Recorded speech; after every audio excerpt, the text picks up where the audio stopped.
नमस्कार, मैं हूं कुशाग्र सिंह और स्वागत है आप सभी का मेरे एक नई वीडियो में। तो अब हम एक इंसिडेंट के बारे में जानेंगे जो कि अभी हाल फिलहाल में ही हुआ है। और आप जानते ही होंगे कि भाई कठुआ से एक गाड़ी रोल डाउन हो गई है, मतलब कि जो मालगाड़ी थी वो बिना लोको पायलट और गार्ड के बहुत सारे किलोमीटर लगभग रोल डाउन हो गई गाड़ी।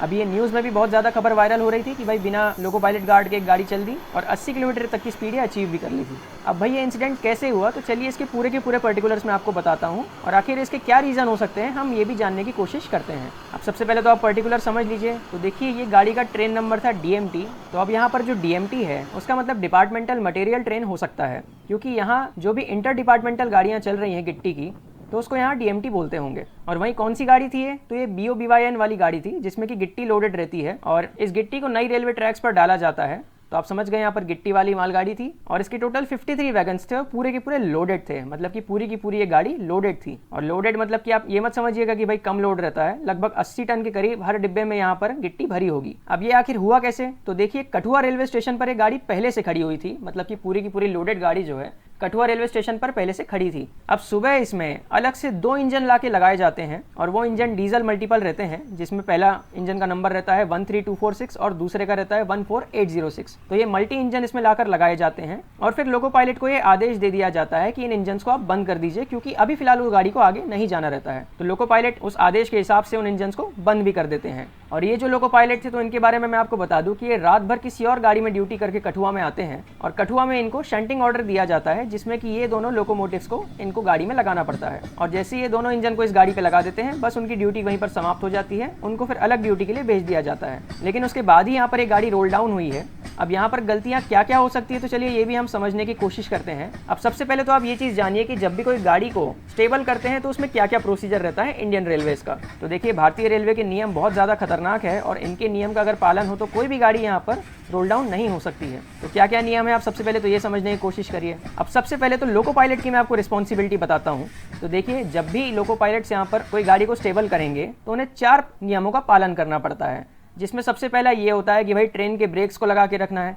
दूसरा है इंजन के ब्रेक्स को लगा के रखना पड़ता है। अब देखिए इंजन में 2 लीवर होते हैं, एक लीवर से इंजन के ब्रेक्स लगते हैं और एक से ट्रेन के ब्रेक्स लगते हैं। तो यहाँ पर जब भी कोई गाड़ी को स्टेबल करना है तो फिर दोनों ब्रेक्स को लगा के रखना पड़ता है और उसके बाद फिर यहाँ पर वुडन वेजेस को लगाना पड़ेगा इंजन में। अब वुडन वेजेस क्या है भाई, तो देखिए लकड़ी के गुटके रहते हैं जिसको कि चक्कों में फंसा दिया जाता है। तो ये भी यहाँ सुनिश्चित करते हैं कि भाई गाड़ी रोल डाउन ना हो जाए। और उसके बाद यहाँ पर फिर लोको पायलट को इंजन का हैंड ब्रेक लगाना है। अब देखिए इंजन में भी हैंड ब्रेक रहते हैं तो वो भी यहाँ लोको पायलट को लगाना है। तो ये 4 चीज़ का जो पालन है वो लोको पायलट को करना पड़ता है। तो यहाँ सबसे पहले आपने लोको पायलट के नियम समझ लिए। अब दूसरा मैं आपको स्टेशन स्टाफ के नियम बताता हूँ कि भाई इनकी क्या रिस्पॉन्सिबिलिटी रहती है। तो देखिए स्टेशन के स्टाफ के द्वारा जो पूरी की पूरी गाड़ी है उसमें लास्ट के 5 डिब्बे और आगे के 5 डिब्बे, मतलब कि लास्ट के 5 वैगन और जो आगे के 5 वैगन है, तो इन सारे वैगन्स में यहाँ पर हैंड ब्रेक को लगा के रखना पड़ता है। मतलब कि अब यहाँ आप समझ गए कि भाई टोटल 10 डिब्बों में यहाँ पर हैंड ब्रेक को लगाना पड़ेगा स्टेशन स्टाफ के द्वारा। उसके अलावा यहाँ किसी किसी डिब्बे पर भी वुडन वेजेस लगाने पड़ते हैं स्टेशन स्टाफ को, जिससे कि गाड़ी कहीं लुढ़क ना जाए।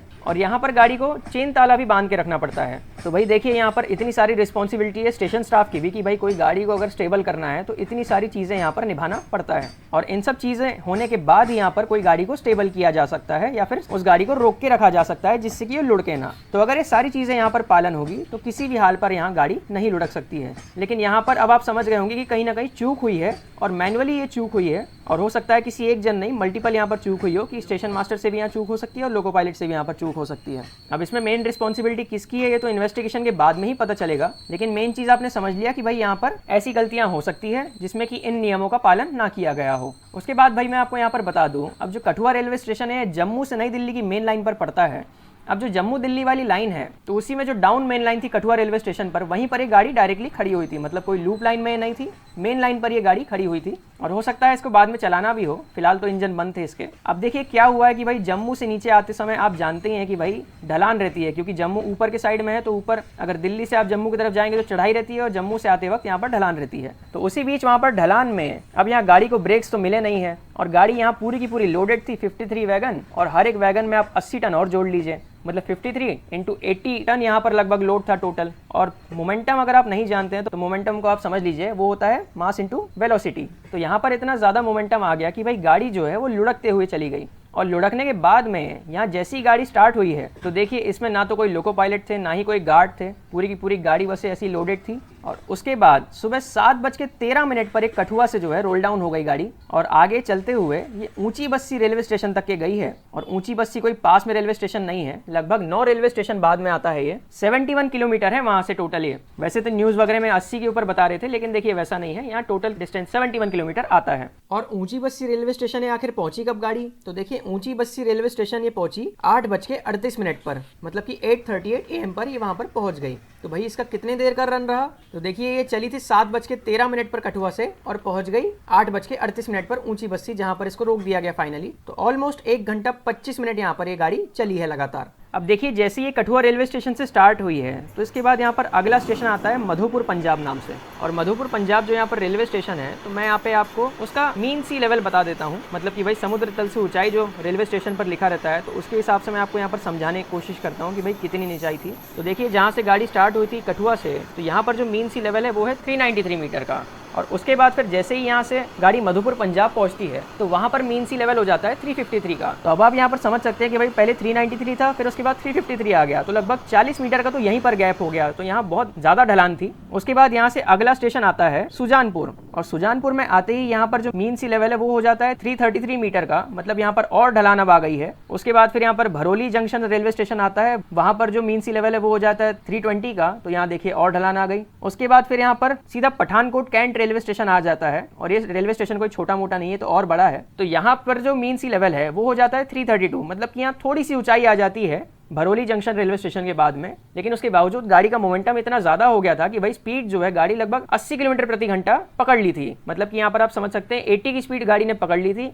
और जिस कारण से पठानकोट में भी नहीं रुक पाई, वहां पर भी इसको रोकने की कोशिश करी गई लेकिन ये नहीं रुकी। उसके बाद यहाँ पर अगला रेलवे स्टेशन कंदरौरी आया, और कंदरौरी का जो मीन सी लेवल है वो हो जाता है 315 मीटर का, मतलब आप यहाँ समझ गए कि भाई पठानकोट से फिर से यहाँ नीचाई आ गई। और उसके बाद आगे चल के फिर यहाँ घियाला रेलवे स्टेशन आया, यहाँ पर जो मीन सी लेवल है वो हो जाता है 278 का, तो यहाँ फिर से नीचाई हो गई। और इसके बाद यहाँ पर मीरथल रेलवे स्टेशन आता है जिसका मीन सी लेवल है 275 का, तो यहाँ पर उतना ज्यादा फर्क नहीं है, लेकिन तब भी थोड़ा सा डाउन है। फिर आगे चल के ब्यास ब्लॉक केबिन आता है, और उसके बाद फिर यहाँ पर चक कलान रेलवे स्टेशन आता है। फिर भंगाला रेलवे स्टेशन यहाँ पर आता है, यहाँ मीन सी लेवल हो जाता है 258। फिर उसके बाद यहाँ पर मुसाहिबपुर रेलवे स्टेशन को ये क्रॉस करती है, इसका भी जो मीन सी लेवल है 258 ही है। और मुखेरिया रेलवे स्टेशन आता है जिसका मीन सी लेवल 257 हो जाता है। तो यहाँ पर अब आप समझ गए हैं कि भाई भंगाला, मुसाहिबपुर और मुखेरिया, तो यहाँ पर अब लगभग ये स्ट्रेट हो गया है।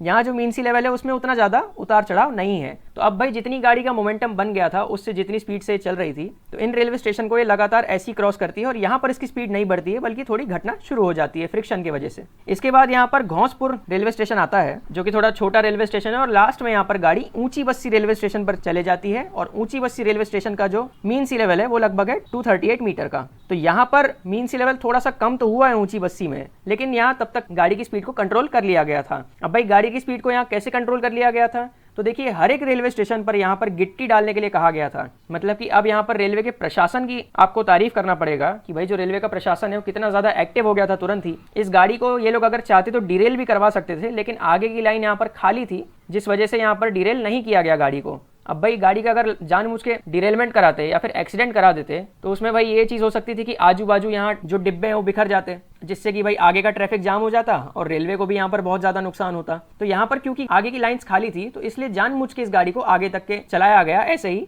और हर रेलवे स्टेशन पर यहाँ पर आदेश दिए गए स्टेशन के स्टाफ को कि भाई गिट्टी रखिए। तो यहाँ पर ट्रैक पर गिट्टी रखी जा रही थी, जिससे कि लगातार जो ट्रेन है उसको रोकने की कोशिश करी जा रही थी, क्योंकि भाई जैसे ही यहाँ पर गिट्टी रखेंगे तो वो एक तरह का ब्लॉक हो रहा है यहाँ पर गाड़ी को आगे जाने के लिए। तो यहाँ पर जो मोमेंटम है उसको कम करने की कोशिश करी जा रही थी गाड़ी के, जिस कारण से जैसे ही गाड़ी गिट्टी के ऊपर जा रही थी तो फिर उसको थोड़ी बहुत ब्रेक्स यहाँ पर लग रहे थे। और यहाँ पर आपने ढलान भी समझ ली कि भाई ढलान बहुत ही ज्यादा थी, जिस कारण से गाड़ी इतना अनकंट्रोलेबल गई है। वरना भाई नॉर्मल दूसरी जगह अगर कोई स्टेशन होते तो इतना गाड़ी यहाँ ट्रेवल नहीं करती, इतने सारे स्टेशन। यहाँ पर ढलान के कारण ही और साथ ही साथ इतने सारे लोड होने के कारण गाड़ी में इतना ये ट्रेवल कर गई। और लास्ट में ऊंची बस्सी रेलवे स्टेशन पर एक मेल एक्सप्रेस भी खड़ी थी। तो यहाँ पर जो स्टेशन का स्टाफ था उसके साथ साथ यहाँ जो लोग थे उन्होंने भी उतरकर सहायता करी और पूरी की पूरी ट्रैक पर ही गिट्टी रख दी थी, जिस कारण से गाड़ी यहाँ पर आराम से आके रुक गई। और फिर जैसे ही यहाँ पर गाड़ी थोड़ी सी धीरे हो गई तो यहाँ जो स्टेशन का स्टाफ था उन्होंने फटाक से आके यहाँ हैंड ब्रेक लगाना शुरू किया गाड़ी के। और जो वहाँ पर पहले से एक मेल एक्सप्रेस खड़ी थी उसके लोको पायलट यहाँ तुरंत उतर के दूसरे इंजन में गए और उस इंजन में